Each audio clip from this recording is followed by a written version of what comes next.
सभी स्टूडेंट्स को मेरा नमस्कार। आप सभी का स्वागत है यूट्यूब चैनल नयन कोचिंग क्लास में। आप सब कैसे हैं? आशा है सब लोग घर पे स्वस्थ होंगे, ठीक होंगे। घर में रहिए, पढ़ाई जारी रखिए दोस्तों। बस आज हम आपको चैप्टर 4 लेकर आए हैं क्लास 10th का। आपको पता ही होगा चैप्टर का नाम क्या है भाई, नहीं पता तो सुन लीजिएगा। द्विघात समीकरण, क्वाड्रेटिक इक्वेशन। क्या उसका नाम? क्वाड्रेटिक इक्वेशन, द्विघात समीकरण। इसे पुरानी 10th में एमपी बोर्ड में पुस्तक थी, उसे वर्ग समीकरण के नाम से था। वहां भी चैप्टर 4 ही था, यहाँ भी चैप्टर 4 ही है। तो चलते हैं पढ़ाई की ओर। बट आपसे एक ही रिक्वेस्ट बार बार हम करते हैं कि अभी तक यदि आपने चैनल को सब्सक्राइब नहीं किया है तो भाई सब्सक्राइब कर लो और बेल आइकॉन को दबा दो, ताकि आप सभी के पास मेरा हर एक वीडियो बहुत आसानी से पहुंच जाए। ठीक है, तो हम चैप्टर स्टार्ट करते हैं।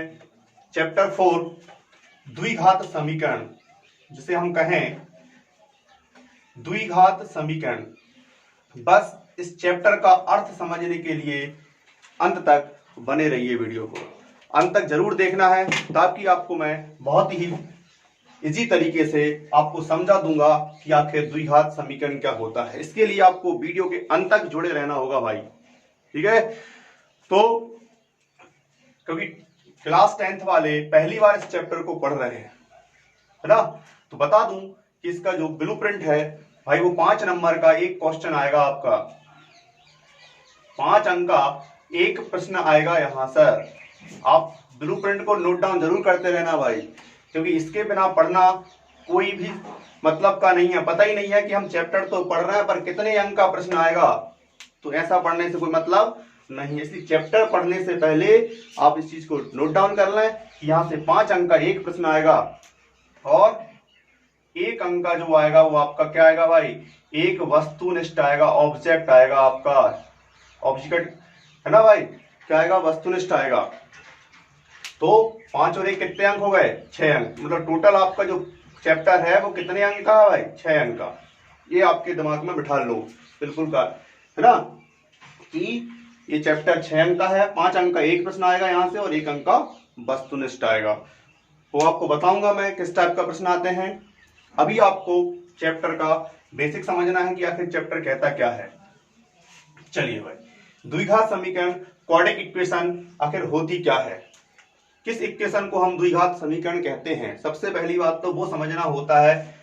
तो आप सब जानते हैं कि द्विघात का मतलब होता है दो घात। इसका मतलब क्या होता है? दो घात। इंग्लिश में कहें तो स्क्वायर, पर बोलते ना वर्ग, स्क्वायर होता है। ठीक है ना। तो सिंपल सी इसकी एक परिभाषा है द्विघात समीकरण की। द्विघात समीकरण की एक सिंपल सी परिभाषा मैं आपको बता दे रहा हूं। वह समीकरण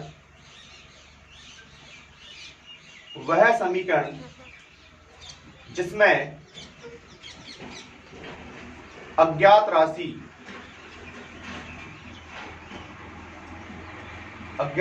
को कोष्टक में कहते हैं, इसको चर राशि भी कहते हैं।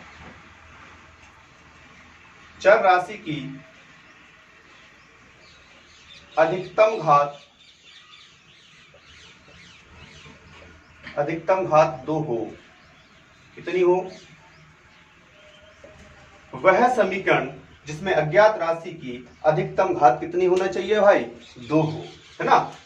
इसकी जो पावर है, वेरिएबल की जो पावर है वो कितनी होना चाहिए भाई? 2 होना चाहिए। मैक्सिमम पावर कितनी हो गई? 2। तो वो आपका समीकरण क्या कहलाएगा? वर्ग समीकरण, द्विघात समीकरण, क्वाड्रेटिक इक्वेशन। एक ही बात है, तो प्यार से समझ लीजिएगा कि द्विघात समीकरण वह समीकरण जिसमें अज्ञात राशियों की अधिकतम घात 2 होती है, उसे द्विघात समीकरण कहते हैं। ये आपका ऑब्जेक्ट भी बनता है बेटा। यहाँ से 1 नंबर का ऑब्जेक्ट पूछ लेता है कि द्विघात समीकरण की अधिकतम घात कितनी होती है। बात आ रही समझ में कि द्विघात समीकरण की अधिकतम घात कितनी होती है? पावर कितनी होती है? मैक्सिमम पावर 2 होती है। पहले लास्ट ईयर प्रश्नों में पूछे भी हैं, तो आप यहां से हर एक ऑब्जेक्ट रहता है, नोट डाउन करते रहिएगा, है ना, ताकि आपको पता चल जाए ऑब्जेक्ट कैसे आते हैं। हर एक ऑब्जेक्ट आपका कहीं बाहर नहीं जाएगा, बस आप हर एक वीडियो को ध्यान से देखना। अभी तक यदि आपने मेरे पिछले वीडियो नहीं देखे हैं, चैप्टर 3 आपको सब प्लेलिस्ट में पूरा मिल जाएगा भाई, जाइए उनको देखिए फटाफट और नोट्स बना लीजिएगा ताकि आपको प्रॉब्लम नहीं जाएगी। वीडियो अच्छा लगे तो कमेंट करते रहें ताकि मुझे पता चले कि भाई मैं अच्छा काम कर रहा हूं।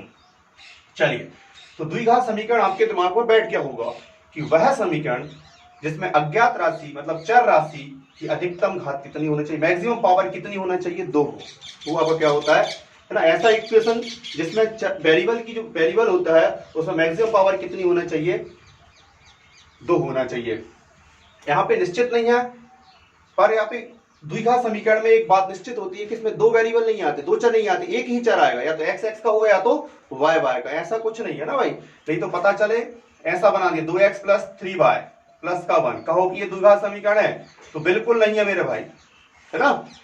x x हो तो y y हो, dt हो, बट पावर कितनी होना चाहिए, 2। अधिकतम घात कितनी होना चाहिए, 2 होना चाहिए। इस बात का ध्यान रखना है। तो ये आपको द्विघात समीकरण समझ में आ गया होगा होता क्या है। ठीक है, बार बार कह रहा हूं कि वह समीकरण जिसमें अज्ञात राशि की अधिकतम घात, चर राशि की अधिकतम घात कितनी होनी चाहिए, मैक्सिमम पावर कितनी होना चाहिए, 2 होना चाहिए, है ना। जैसा इसका व्यापक रूप, सामान्य रूप या पूछ लिया जाता है कई बार कि वर्ग समीकरण, द्विघात समीकरण का व्यापक रूप बताइए। व्यापक रूप, सामान्य रूप या मानक रूप किसी भी बात से पूछे तो मैं जो बता रहा हूं एक ही बात है, ax स्क्वायर प्लस का bx प्लस c बराबर 0। ये आपका द्विघात समीकरण क्वाड्रेटिक इक्वेशन का स्टैंडर्ड फॉर्म होता है भाई, ax square plus bx plus c equal to 0। इसी को कहते हैं क्वाड्रेटिक इक्वेशन का स्टैंडर्ड फॉर्म, द्विघात समीकरण का मानक रूप या व्यापक रूप या सामान्य। एक ही बात है, बार बार समझा रहा हूं, ध्यान से सुनते जाना बस। ax square plus bx plus c is equal to 0। यहां a कभी 0 के बराबर नहीं हो सकता, a is not equal to 0। क्या आप यदि पेपर में लिखें, इतना भी लिखाएंगे तब भी आपका सही माना जाएगा, कोई दिक्कत नहीं, ये लिखनी कंपलसरी नहीं है। पर यहाँ पर a का मान कभी 0 नहीं होता। क्यों नहीं होता, बस जुड़े रहिए, मैं आपको बता रहा हूं, है ना। ये भाई इसको समझ लीजिएगा, ऐसा वैसे कहीं नहीं मिलेगा आपको ढूंढने से भी। ax square plus bx plus c बराबर 0 is not equal to, a बराबर नहीं होता 0 के। ये काय का रूप है भाई, व्यापक रूप किसका, द्विघात समीकरण का, क्वाड्रेटिक इक्वेशन का ये स्टैंडर्ड फॉर्म है। इसको बिल्कुल नोट डाउन कर लो। आपका ऑब्जेक्ट बन गया, यहाँ पे 2 ऑब्जेक्ट बना दिए यहाँ पे, कितना कि द्विघात समीकरण की मैक्सिमम पावर कितनी होती है, अधिकतम घात कितनी होती है, 2 होती है, 2 होती है। फिर उसके बाद में इसका आखिर इसका स्टैंडर्ड फॉर्म मानक रूप क्या है, तो ax square plus bx plus c 0। अब बात आती कौन कौन सी कंडीशन को हम वर्ग समीकरण, द्विघात समीकरण कहेंगे और कौन सी कंडीशन पर उसे नहीं कहेंगे, ये बहुत इंपॉर्टेंट होता है। आपका जो एक्सरसाइज है 4.1 उसमें पहले क्वेश्चन में यही लिखे हैं कि बताइए इनमें से कौन द्विघात समीकरण है और कौन द्विघात समीकरण नहीं है। तो उससे पहले मैं आपको बता दूं कौन कौन सी कंडीशन पर द्विघात समीकरण होता है और कौन कौन सी कंडीशन पर नहीं होता। ठीक है भाई, यहाँ पर एक बात और बता दूं, क्या है बारीकी होती है, हम कंफ्यूज हो जाते हैं बच्चे। जैसे यहाँ पे प्लस लगा है तो कम पर जरूरी नहीं है, जैसे आपको एक बता दूं 3x स्क्वायर माइनस का 2x plus 1 is equal to 0। यह जो इक्वेशन है ये आपका क्वाड्रेटिक इक्वेशन है, वर्ग समीकरण, द्विघात समीकरण है ये। ठीक है भाई, समझ में आ रहा है। मतलब जरूरी नहीं है कि आप ये मानक रूप में प्लस होता है, बट आपके प्लस माइनस यहाँ पे बदलते रहते हैं, उससे कोई दिक्कत नहीं है। तो आप इसे भी क्या कह सकते हैं, द्विघात समीकरण। अब मैं आपको बताता हूं कि द्विघात समीकरण कौन कौन सी कंडीशन में आप उसे द्विघात समीकरण कहेंगे नहीं कहेंगे। बहुत ध्यान से समझना, क्योंकि 4.1 का जो बेसिक है वो यहीं से आपको समझ में आएगा। बस भाई वीडियो अच्छा लगे तो लाइक करते रहना, इसको नोट डाउन कर लेना, स्क्रीनशॉट ले लेना, जैसे भी करना हो पर कर जरूर लेना, नोट्स बनाते रहना भाई, है ना। चलिए अब मैं आपको बताता हूं कौन कौन सी कंडीशन पर आप उसे द्विघात समीकरण कहेंगे या नहीं कहेंगे, ये बात बहुत जरूरी है। तो अभी पहली कंडीशन तो मैंने आपको बताया, ax square plus bx plus c बराबर 0 इज नॉट इक्वल टू 0। यदि ऐसा आता है, जैसे आपको मिल गया 3x स्क्वायर माइनस का 8x प्लस का 1 इज इक्वल टू 0, तो आपसे पूछा जाए क्या है वर्ग समीकरण है, तो भाई आंख बंद करके कह दो कि वर्ग समीकरण है। अब एक कंडीशन होती है कैसी, मान लो यदि a का मान 0 है, a इज इक्वल टू 0 है, तो क्या आएगा भाई, यहाँ पे 0 का मान पुट हो जाएगा। तो क्या होगा, किसी भी संख्या में 0 से गुणा होता है तो क्या होता है भाई, संख्या क्या हो जाती है, 0 हो जाती है। तो ये तो खत्म हो गया, तो बचा क्या भाई आपका bx प्लस सी बराबर 0। तो क्या आप इसे वर्ग समीकरण कहेंगे। यदि a का मान लो नहीं है, 0 है, तो बचा क्या आपका, ये वाला पार्ट्स बचेगा, x की 1 पावर वाला और एक कांस्टेंट टर्म बचेगा, अचर पद बचेगा और एक आपका x वाला बचेगा। x की घात 2 वाला पद तो है ही नहीं, तो इस कंडीशन में यदि घात 1 वाला और अचर पद है तो बेटा इसे आप द्विघात समीकरण नहीं कहेंगे। ये द्विघात समीकरण नहीं हो सकता यदि ऐसी कंडीशन आती है, जैसे मैं आपको एग्जांपल देके समझाऊं, जैसे 4x प्लस 2 आता है या 3 आया इक्वल टू 0, तो क्या ये वर्ग समीकरण है, कहां से दिख रहा है वर्ग समीकरण, इसमें x की पावर 2 तो आपको दिख ही नहीं रही। जब नहीं दिख रही तो आप इसे क्वाड्रेटिक इक्वेशन कहां से कह देंगे, नहीं कह सकते ना, ये द्विघात समीकरण नहीं है। बात समझ में आ रही, ये द्विघात समीकरण नहीं हो सकता आपका, क्योंकि इसमें घात 2 वाला पद ही नहीं है।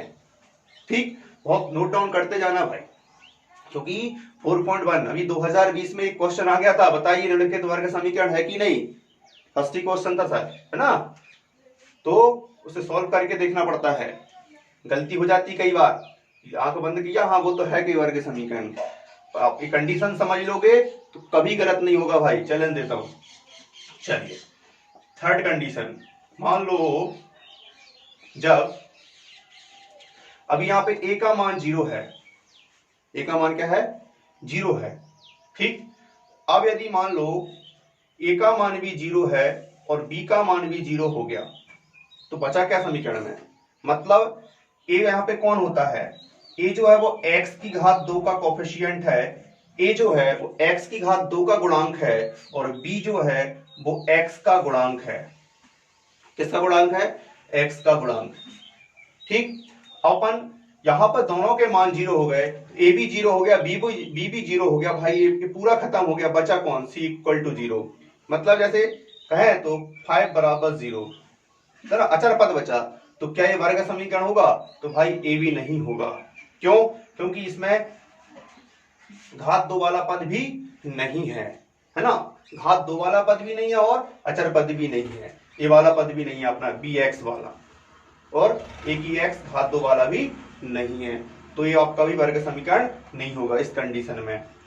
एक और बताता हूं, मान लो यहां पर a का मान 0 हो गया, b का मान 0, अब मान लो c का मान अकेला 0 है, किसका मान, सिर्फ c का मान 0 है आपका, केवल अचर पद, तो बचा क्या, ax की घात 2 प्लस bx बराबर 0, अचर पद नहीं आया, c यहां पर कौन है, अचर पद है, c नहीं आया, तो क्या आप इसे वर्ग समीकरण कहेंगे, हाँ बेटा बिल्कुल ये वर्ग समीकरण है, क्योंकि वर्ग समीकरण में घात 2 वाला पद तो होगा, है। कैसे, जैसे मैं आपको एग्जाम्पल में देके बताऊं, बहुत ध्यान से सुनते जाना भाई, ये स्टार्टिंग चैप्टर है, पूरा बेस है, इसके बाद है ना क्वेश्चन करेंगे अपन।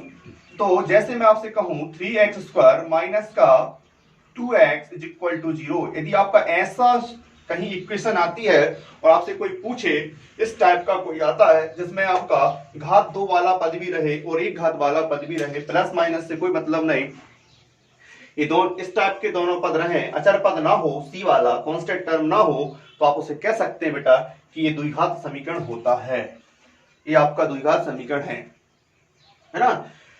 फिर इसके बाद अब आती पांचवी कंडीशन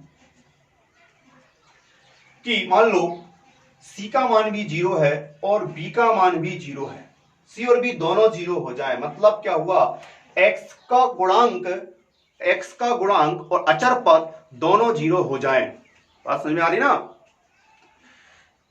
तो यहां पे x का कोफिशिएंट अचर पद दोनों 0 हो गए, तो बचा कौन बेटा, ax की घात 2 बराबर 0, b एक्स बी भी 0 है तो ए भी 0 हो जाएगा, सी भी 0 हो जाएगा। बचा कौन? ए एक्स की घात 2। तो क्या आप इसे वर्ग समीकरण कहेंगे, द्विघात समीकरण कहेंगे, क्वाड्रेटिक इक्वेशन, है ना?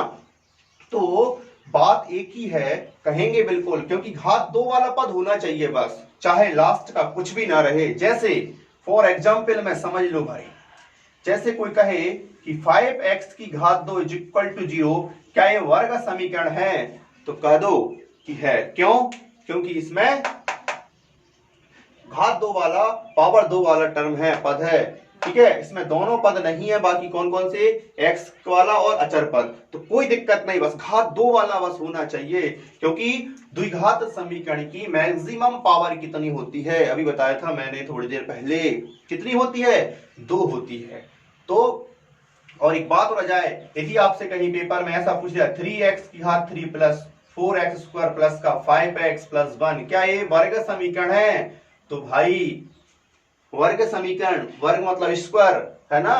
तो स्क्वायर की पावर कितनी होती है? स्क्वायर किसको बोलते हैं? घात 2 वाले को। तो यहाँ पे देख लेना कि सर इसकी घात तो 3 है, बड़ी घात 3 है, तो ये वर्ग समीकरण नहीं है, 3 घात का समीकरण है। समीकरण तो है बट 3 घात का है। वर्ग कहां से स्टार्ट होगा? यहां से स्टार्ट होगा, 2 घात से। ये तो हो नहीं होना चाहिए। वर्ग समीकरण यदि आया है, क्वाड्रेटिक इक्वेशन यदि आया है, तो समझ लो उसमें घात 2 वाला पद तो हो नहीं चाहिए, वो तो उसको प्राथमिकता दे दो। यदि वो नहीं है तो कोई मतलब का नहीं, ठीक है भाई। तो अकेला 2 घात वाला पद अकेला भी आया है, उसे भी आपको क्या कहना पड़ेगा? वर्ग समीकरण कहना पड़ेगा। इस बात को ध्यान समझ लो, ठीक है। तो नोट डाउन कर लें या स्क्रीनशॉट ले लें, ताकि आपको बार बार दिक्कत नहीं जाएगी। भाई वीडियो अंत तक देखना है, बड़ा शानदार चैप्टर है, इतना प्यार से समझाऊंगा ना कि कभी 2 बार आपको पुस्तक उठाने की जरूरत नहीं है, बस वीडियो को एक बार देखते जाना बस भाई।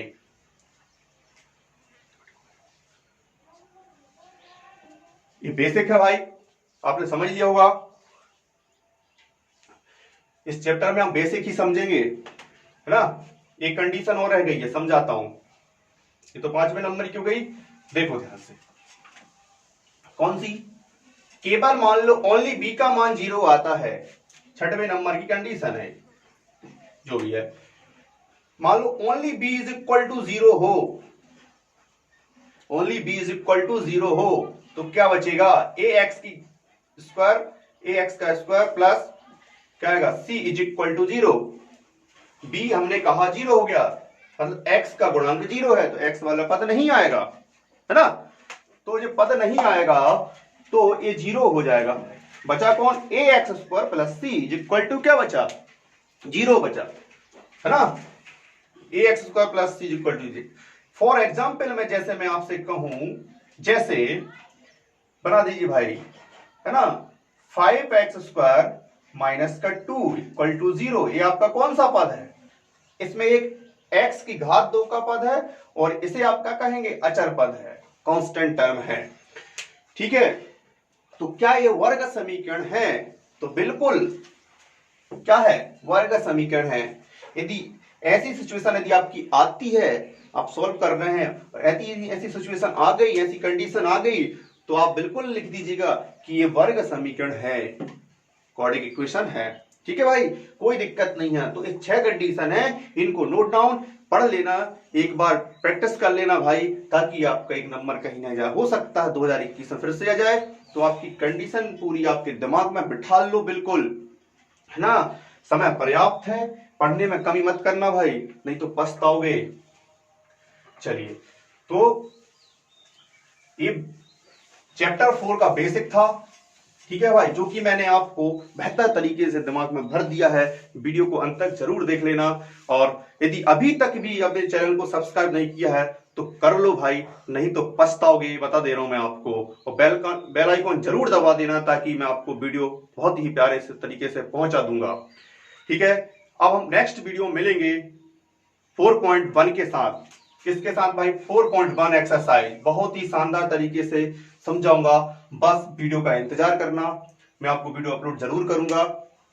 4.1 आपको पता ही होगा, यदि पुस्तक है देख लेना, फर्स्ट नंबर पे वहां पे लिखे हुए हैं कि भाई बताइए निम्नलिखित में वर्ग समीकरण है कि नहीं, और थ्योरिकल क्वेश्चन है, तो आपको एक एक क्वेश्चन का सॉल्यूशन दूंगा मैं।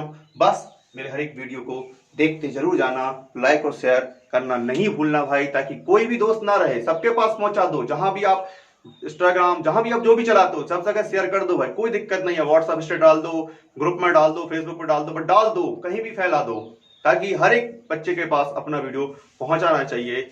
मिलते हैं नेक्स्ट वीडियो में 4.1 के साथ। ध्यान रखना कौन सा एक्सरसाइज करेंगे, 4.1। ये बेसिक था जो कि मैंने आपको 4.1 का बेसिक पूरा क्लियर कर दिया है।